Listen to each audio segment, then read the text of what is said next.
येत्या काही दिवसांमध्ये SSC बोर्डाच्या परीक्षा येतात आहे. ज्यांची कुणाची सेकंड लँग्वेज मराठी आहे त्यांच्यासाठी माझे व्हिडिओज तुम्हाला हेल्पफुल ठरणार आहेत. सर्वात आधी 80 मार्काच्या पेपरमध्ये विभाग 5 मध्ये पत्रलेखन विचारलं जातं आणि हे पत्रलेखन हे 6 मार्क कॅरी करतं. तर हे 6 मार्कांसाठी तुम्ही कसं पत्र लिहायचं आहे त्याचा फॉर्मॅट मी तुम्हाला सोप्या शब्दात समजून सांगते.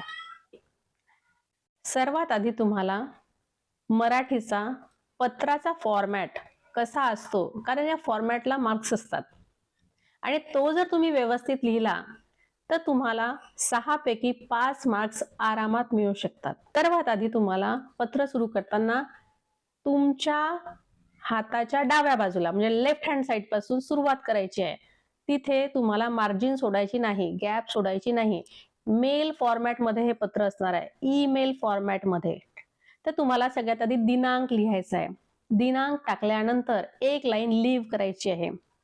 त्यानंतर प्रतीचा ती हा नेहमी ऱ्हस्व म्हणजे छोटी मात्रा असायला पाहिजे. कॉमा, त्याच्या खालच्या लाईन मध्ये माननीय जो काही हुद्दा असेल, डेझिग्नेशन असेल ते लिहा. पत्ता टाका आणि त्याच्यानंतर एक लाईन परत तुम्हाला सोडायची आहे. ठीक आहे. त्याच्यानंतर आहे विषय.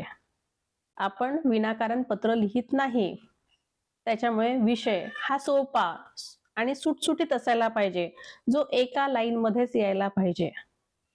त्यानंतर विषय आटोपल्यानंतर तुम्हाला एक लाईन परत सोडायची आहे आणि माननीय महोदय कॉमा असं देऊन तुम्हाला पत्र सुरू करायचं आहे.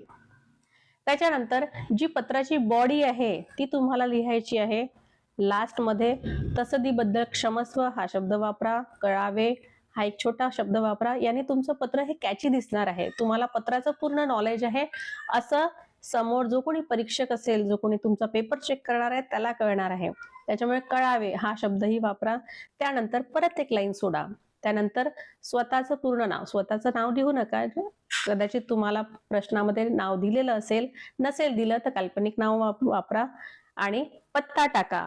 आणि पत्ता टाकल्यानंतर ईमेल हा जरूर लिहा. ईमेल लिहा आणि तुमचं पत्र कंप्लीट करा. तुमचं पत्र जर या पद्धतीने तुम्ही लिहिलं तर तुम्हाला 6 पैकी 5 मार्क्स आरामात मिळतील आणि तुमचं टोटल स्कोअर हा 80 पैकी 70 नक्की जाणार, ही माझ्याकडनं गॅरंटी.